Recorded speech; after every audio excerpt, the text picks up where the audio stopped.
जहाँ जीवन और मृत्यु का भेद मिट जाता है, जहाँ मृत्यु का डर नहीं बल्कि मोक्ष की चाह होती है, वहाँ की होली भी निराली होती है। यह है काशी की मसाने की होली, जहाँ रंगों की जगह चिता भस्म उड़ती है और यह संदेश देती है कि मृत्यु अंत नहीं बल्कि मोक्ष का द्वार है।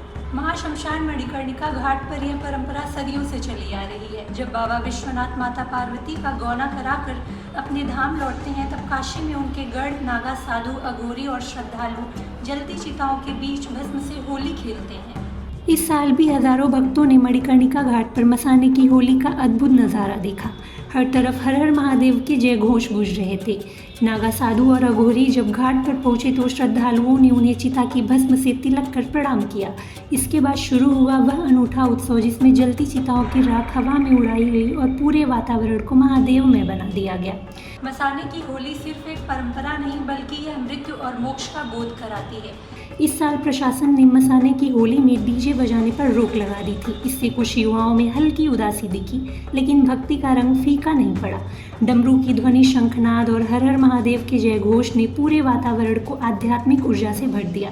मसाने की होली को देखने और उसमें भाग लेने के लिए दूर दूर से लोग पहुंचे। घाटों पर भीड़ इतनी अधिक थी कि सभी रास्ते जाम हो गए। प्रशासन ने सुरक्षा के लिए कड़ी व्यवस्था की थी, लेकिन श्रद्धालुओं की भारी भीड़ को नियंत्रित करना आसान नहीं था।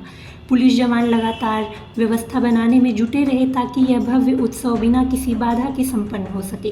रंगभरी एकादशी के अवसर पर बाबा मसाननाथ की भव्य शोभा यात्रा निकाली गई। इस यात्रा में डमरू दल, बैंड बाजे, झांकियां और सैकड़ों श्रद्धालु शामिल हुए। शोभा यात्रा रविंद्रपुरी स्थित बाबा कीनाराम स्थल से शुरू होकर IP विजया, भेलूपुर, सोनारपुरा होते हुए हरिश्चंद्र घाट पहुंची। यहाँ बाबा की भव्य आरती हुई और इसके बाद साधु संतों और भक्तों ने चिता भस्म से होली खेली। काशी की मसाने की होली सिर्फ एक त्योहार नहीं बल्कि मृत्यु को महोत्सव में बदलने की परंपरा है। यह हमें याद दिलाती है कि जीवन क्षण भंगुर है और मोक्ष ही अंतिम सत्य है।